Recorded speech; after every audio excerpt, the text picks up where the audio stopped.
Muốn tạo một bài hát thật ý nghĩa, đầy cảm xúc nhưng không biết bắt đầu từ đâu. Mình là Terry.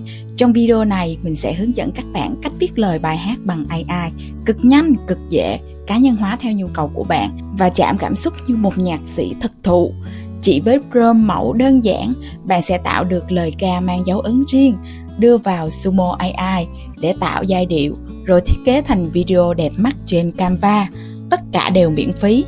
Và mình đã làm sẵn một bản demo nhạc viết về chính mình, Terry. Các bạn có thể nghe thử một vài giây ngay sau đây để cảm nhận. Nếu bạn muốn tạo ra một bài hát giống y như vậy thì hãy bấm nhanh tới phần hướng dẫn tiếp theo của video để xem chi tiết cách làm nhé. Terry bước nhẹ qua sớm mai, mở ra từng nụ cười ấm áp. Mong cuộc trò chuyện là cây cầu, đôi dài niềm tin chẳng ngại ngần. Và bên em bao giấc mơ được vun đắp phát triển từng ngày. Terry giờ xuân dịu dàng dẫn đường tâm hồn ta bay. Terry lại đến từ khi lòng chưa vững vàng. Terry tiếng cười vang lên giữa mọi gian nan. Em nâng khát vọng vun trồng niềm tin. Terry cùng bước qua mỗi ngày đầy ý nghĩa thế. Dẫu hành trình còn lắm trong gai, em luôn ở đây không rời. Chia sẻ từng góc buồn mà cảm xúc được kết nối. Terry người thắp lên ngọn lửa tình yêu, cho bao trái tim vươn lên viết tiếp câu chuyện thật tuyệt vời. 1. Tạo prompt cho lời bài hát. Bạn còn nhớ công thức tạo prompt trong video trước Terry chia sẻ không? Nếu chưa xem qua thì có thể lướt xem sơ qua công thức bất bại theo link xuất hiện bên trên màn hình này. Với bất kỳ chatbot nào bạn đang dùng quen, ở đây thì mình dùng ChatGPT. Terry đi nhanh các phần tạo prompt ở đây. Ở phần nhiệm vụ, bạn hãy mô tả rõ bạn muốn AI làm gì ở đây, như là viết lời bài hát hoàn chỉnh cho cái gì đó, bối cảnh, cung cấp thông tin nền cho AI hiểu được chủ đề và nghĩ cảnh, ví dụ như ca khúc Việt Nam, ca ngợi về ai đó, cái gì đó. Phần cá nhân hóa prompt bằng cách thêm thông tin về đối tượng hoặc phong cách bạn mong muốn có, ví dụ như là cá nhân hóa bài hát bằng hình ảnh ai đó, vật gì đó. Phần ví dụ, nếu bạn có một đoạn nhạc hoặc lời làm ví dụ, hãy cho nó biết để cung cấp thêm thông tin về cấu trúc, phong cách và đoạn mẫu để AI làm tham chiếu, như là hãy làm theo lời của mẫu bài hát này và sao chép một đoạn lời hoặc thêm từ ngữ mà bạn muốn lời bài hát xuất hiện chẳng hạn. Về định dạng, chỉ rõ cấu trúc kết quả mong muốn AI trả về.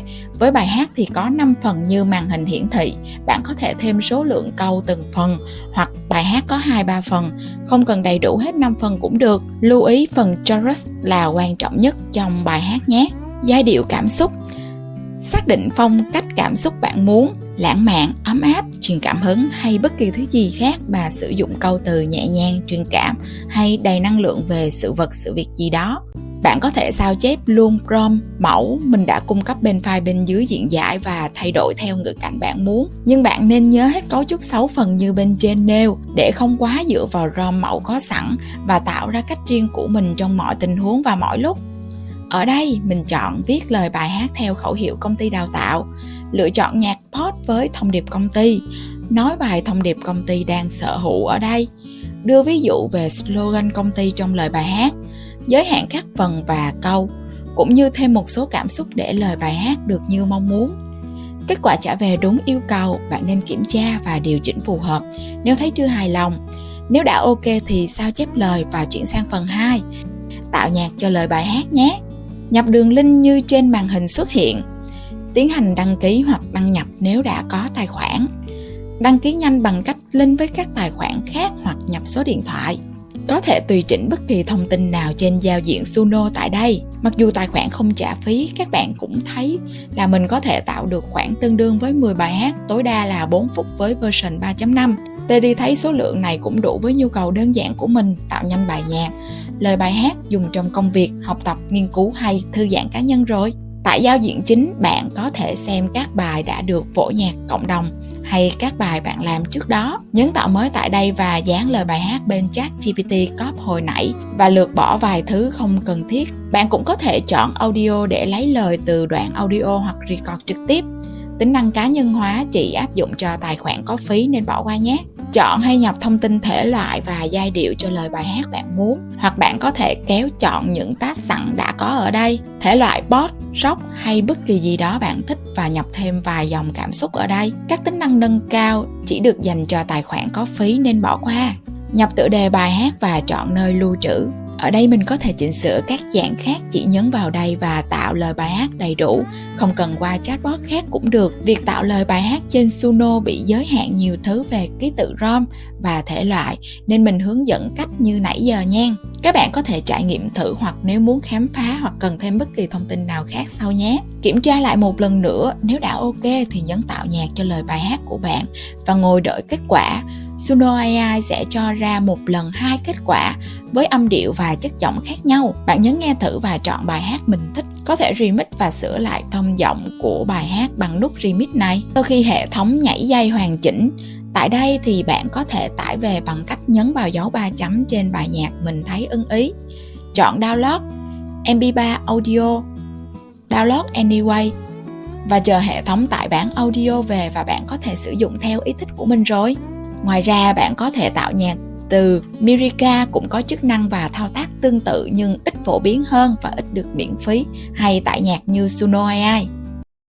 3. Tạo video cho bài hát. Bạn có thể dùng CapCut hoặc Vic để làm video, nhưng với video này ưu tiên dễ làm, phổ biến cao và miễn phí, nên mình sẽ hướng dẫn Canva cho các bạn. Đăng nhập vào Canva và chọn mẫu video muốn làm. Nhấn vào thanh công cụ tìm kiếm ở module thiết kế. Chọn mẫu bạn thấy phù hợp và yêu thích. Ví dụ như là mẫu này. Tiến hành điều chỉnh các thiết kế trên mẫu cho sẵn đến khi bạn thấy mọi thứ ổn với nhu cầu của mình.